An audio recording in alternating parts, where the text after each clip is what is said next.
¿Qué tal? ¿Cómo están? Muy buenas tardes. Bienvenidos a este tiempo de Vigo a Debate. Ayer teníamos pleno municipal y hoy en realidad tocaría, pues como habitualmente, hablar sobre la actualidad municipal. Sin embargo, la actualidad, el resto de la actualidad manda muchas veces, y en este caso el siniestro que se producía en la madrugada de este martes, en torno a las 4 de la mañana, en la ría de Vigo, entre un barco pesquero y un carguero que trasladaba vehículos. En principio, pues es lo que nos ha hecho cambiar esta hoja de ruta, y hablaremos sobre la actualidad municipal la semana próxima. Pero hoy hemos querido traerles aquí, pues precisamente a raíz de este suceso, este asunto, para analizar en primer lugar qué es lo que ha podido ocurrir en este siniestro, en este accidente, y en segundo lugar, para también poner encima de la mesa una situación de la que ya hemos hablado en alguna vez en este programa, y es sobre si nuestros marineros, nuestros barcos, sobre la situación marítima, es todo lo segura que debería de ser, si se toman todas las precauciones que se deben de tomar. En ocasiones ocurren fallos humanos, en ocasiones se trata de fallos mecánicos, pero queremos analizar, como decimos, pues si nuestros barcos están seguros en el mar, y si en principio estamos haciendo todo lo posible para que los marineros, cuando salgan a faenar puedan volver a sus casas. Para hablar sobre esto nos acompaña por el sindicato CIGA Xavier Aboi. Xavier, ¿qué tal? ¿Cómo está? Buenas tardes. Buenas tardes. También nos acompaña el patrón mayor de la Cofradía de Pescadores de Vigo, Xulio Alonso. ¿Qué tal, Xulio? ¿Cómo está? Buenas tardes. Buenas tardes. Y por el sindicato Comisiones Obreras nos acompaña también Manuel Bastón. ¿Qué tal, Manuel? ¿Cómo está? Buenas tardes. Buenas tardes. Bueno, en primer lugar, yo creo que lo que tenemos que hacer es acercarnos a lo que ocurría esta madrugada en esta información que nos han preparado nuestros compañeros de los servicios informativos de Localia Vigo. Es el momento duro en el que los 3 marineros fallecidos serán traídos a tierra e introducidos en 2 furgones fúnebres después de que sus cadáveres fuesen rescatados del mar momentos después del trágico accidente en el que se veía involucrado su pesquero, el Mar de Marín, con este buque Rorro cerca de las Islas Cíes pasadas las 3 de la madrugada. El pesquero estaba saliendo para afuera y el mercante entraba. El mercante es un bicho de 100 y pico de metros y el otro creo que son 27 o 26 metros de eslora. Entonces, las noticias que yo tengo es que el pesquero hizo una maniobra extraña que le giró o le viró a babor, le dio estribor, y el mercante que le embistió a la altura de la bodega y que en unos 3 minutos más o menos se hundió el barco. Nos comentaron simplemente que fue muy rápido, que venían muy asustados porque el impacto, al poco tiempo del impacto del barco zozobró, con motivo de la zozobra cayeron al agua y estos 5 consiguieron subirse a una balsa. Las balsas se soltaron automáticamente y los 5 supervivientes consiguieron subirse a una balsa. O sea, los otros ya se perdieron con la caída del mar y no sabemos más. Gente con experiencia, ¿no? Mucha experiencia. Concretamente, digamos, el patrón que iba de guardia en el barco, pues llevaba con nosotros, pues no sé, 7 u 8 años, y era un patrón muy experimentado. Los 3 marineros fallecidos son vecinos de Cangas, Barro y Marín. Salvamento Marítimo busca hasta ahora a los otros 2 marineros desaparecidos, uno de ellos africano. El barco está en el canal sur de entrada a la ría de Vigo y está sobre 52 metros de profundidad. Los medios que están actuando en este momento pues son el helicóptero de la Xunta, el Pesca 1, y el Helimer 213 de Salvamento Marítimo. También está un remolcador de la Xunta de Galicia, que es el Ría de Vigo, y una embarcación, la Barbanza. Y después también está la MIRFAC de Salvamento Marítimo. Y hay pesqueros de la zona que también están colaborando en las labores de búsqueda. Hasta la estación marítima se han acercado a lo largo de toda la mañana diversas autoridades para mostrar sus condolencias. Trasladar as nosas condolencias a todas as familias dos mariñeiros. Tivemos a oportunidade de trasladarse directamente a eles e de estar con eles nestes momentos, e tamén trasladar as condolencias do presidente da Xunta de Galicia, que estivo en todo momento en contacto con nós e permanentemente informado. La investigación para esclarecer las causas del siniestro continúa abierta. Bueno, pues muchas incógnitas, como decimos, en torno a este suceso que ocurría en la madrugada de este martes y que se ha cobrado la vida por el momento de 3 marineros, 2 desaparecidos todavía a estas horas y 5 marineros que afortunadamente consiguieron llegar a salvo a tierra. Y la primera pregunta es obligada. ¿Qué es lo que ha podido ocurrir aquí cuando hablamos de barcos muy grandes, que en principio además tienen pues un sistema tecnológico suficiente como para poder detectar la presencia de un barco tan grande como es un barco que transporta vehículos. Bueno, objetivamente con los datos que tenemos y con los datos que poseemos, lo que sí podemos saber es que toda la entrada y salida de la ría, como se sabe, tiene, digamos, unas autopistas o unas carreteras por donde tienen que entrar este tipo de barcos, y es una zona que está excluida, es una zona ya que es una zona de seguridad para la navegación de estos barcos, y se sabe que el siniestro ocurrió en esa zona y que el pesquero realmente, pues es triste, pero invadió esa zona. Es decir, el pesquero salía, los datos que dispongo yo es de que una milla antes de llegar a la colisión estaban hablando por radio con Vigo Tráfico, el patrón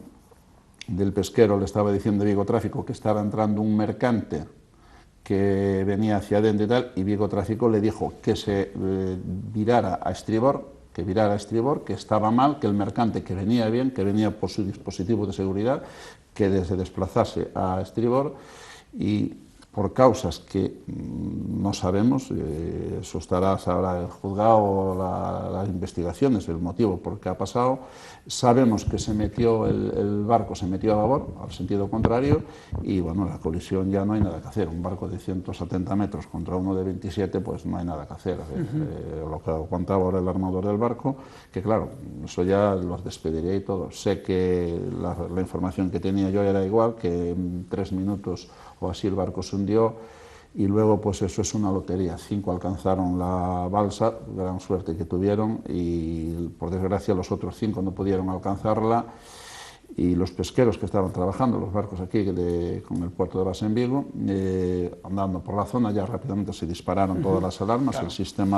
El sistema de emergencia funcionó perfectamente, se saltaron todas las alarmas, se le comunicó ya a todos los barcos, se desplazaron a la zona, y el Magú cogió uno de los cadáveres, el otro lo cogió el Tribal, y el último creo que fue el Colomba III el que lo recogió. Luego ya llegó en este momento ya salvamento marítimo, ya le traspasaron los cuerpos sin vida a la lancha de salvamento, y siguieron toda la flota de cerca y algunos de artes artesanales estuvieron, vamos, incluso ahora habrá algún barco por allí, buscando la zona entre la entrada entre Cabo de Vicos y Monteferro.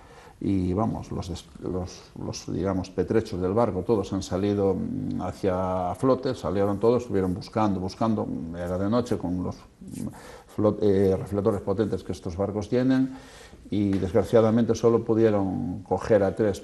Sí, hay que decir que son mareas vivas, son las mareas altísimas, hay muchísima corriente, la corriente además en la bocana sur coge velocidades impresionantes, que es donde estrecha y donde entra todo el flujo del agua en la ría y sale. Se forma como un cuello de botella. Entonces ahí las corrientes son fuertísimas.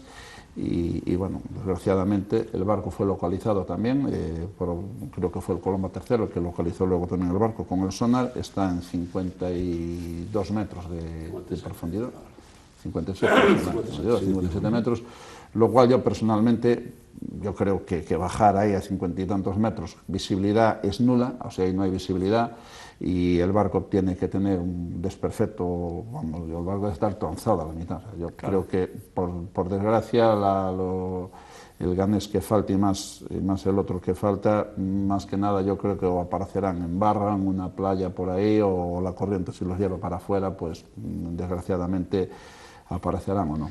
Una tragedia que es también inexplicable, como decía, que pueda llegar a ocurrir, ¿no? Vamos a ver, es que normalmente os accidentes, sobre todo no mar, aquí neste país temos moita experiencia, non? Normalmente, e non falo deste caso, normalmente sempre se bota a culpa morto porque non se quere mirar en outro tipo de accidentes. Hai accidentes por están malos barcos, hai accidentes por descuido do barco grande, ten pasado moitas veces, sobre todo os que non se topa ningún rastro, como ten pasado por aí adiante. E despois hai casos de accidentes que poden darse pois, a un fallo humano ou a un fallo de un aparato. Isto é inexplicable, porque isto, como dicía Xulio, é unha autopista, tes marcado, e además é unha zona ancha, que non é un canaliño de nada. Non é moi normal que pase isto, e sobre todo porque era no barco de Marín, no mar de Marín, Pois iba xente que non era a primeira marea que botaban, que poderse poñer nervioso por un barco, home. É unha zona ancha, home, é un mundo de Dios o que che ven enfrente, non? Por iso eu sí que creo que aí o barco debe estar tronzado, porque aí se lle deu polo costado, xa o mandou, por si hai outros choques que a veces ten habido, bueno, pues, que lle das ti a él, bueno, pero miramos as imágenes e son 170 metros, iso é balaídos e medio. Son unha barbaridade. Claro. Só hai que mirar o que ven aí dentro, ven? E iso dache a velocidade que trae, é que son cohetes no mar.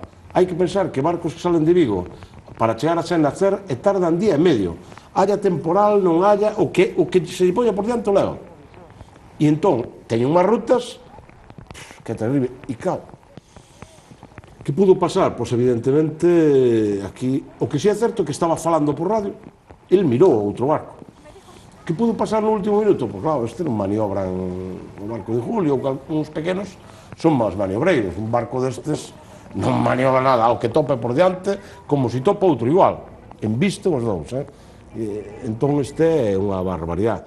O que si é certo é que, desgraciadamente, en outro tipo de situacións que non é esta, bueno, pois a veces se lle bota excesivamente o máis fácil a culpa, cando hai moitos defectos de outro tipo de historias nos sinistros marítimos, que era a segunda parte do que te preguntaba, non? Isto é inexplicable de momento, porque aí ten que estar grabado na torre de control, ten que estar gravadas as conversacións, aí vai quedar grabado do rumbo que levaba cada un. De feito, hai algún periódico que xa fai unha simulación, e, bueno, los barcos tienen una especie como de caja negra en la que se registran. Este tipo de barco é un sistema que vais que por vía satélite che dá a cada momento segundo a segundo, eso é satelital, a desviación son 5 metros. Sabes a milímetro onde estás o barco, é un tipo igual onde estás ti e o que che ven, é máis o que che ven, é dicir, tú desde o ordenador miras onde entras e onde sales, é como un ordenador dun coche que estás levando un ordenador dun coche, este está dicindo por onde, exactamente, é o mesmo sistema, vía satélite e é o mesmo sistema. Creo que tenemos una imagen, Manuel, enseguida vamos contigo, pero creo que tenemos declaraciones del patrón del barco del Mar de Marín, Francisco Javier Pazo. Estaba de guardia el patrón de costa y el segundo de máquinas que le hacía compañía en el puente. Los dos desaparecidos están. Alejandro y Carlos. Sí, Carlos. Y estaban de guardia, pasó eso, iba a subir para arriba, lo que me dio tiempo a coger un traje de supervivencia que no me dio tiempo ni a ponerlo entero. Fue lo que, cuando me succionó el barco para el fondo, fue lo que me dio la vida para salir arriba. ¿Y llegaste a estar mucho tiempo en Vigo? ¿Dentro del agua? Bastante.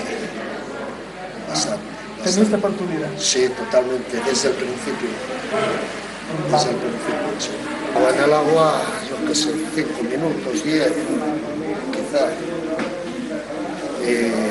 Pierde la noción del tiempo. La verdad es que no sé, fue un flash. ¿En cuánto tiempo llevas embarcado en este barco? Cerca de 3 años, por ahí más o menos. ¿Y en el mar? En el mar llevo desde los 16 y tengo 45. O sea que unos cuantos. Sí, muchos, toda la vida. Este hombre empezou neste barco, claro. Eu conozco este hombre desde que era un meniño. Con 16 años. O sea, que non era un problema de tripulacións, que a veces hai tripulacións que non se entenden, que ten pasado, un non se entende con outro, non, así eran... Pero puede ser que se desorientase de alguna manera, que hubiese algún elemento, no sé, se me ocurre una corriente electromagnética, no sé, algo que hiciese... O Triángulo das Bermudas, eso aquí non existe, é dicir, hai unha cousa que está clara, é dicir, estes barcos, os que andamos no mar moitas veces, nos coincide velos noites, teñen un alumbrado extraño. É dicir, realmente tú miras o que lees nos libros, e miras un mercante clásico, puente ao medio, puente a popa, pala a proa, a luz de proa, miras unha situación dun barco. Estes barcos teñen un alumbrado, teñen o puente a proa en todo, prácticamente a 10 metros da proa está o puente, teñen unha visibilidade enorme, e teñen as situacións, digamos, na proa mismo.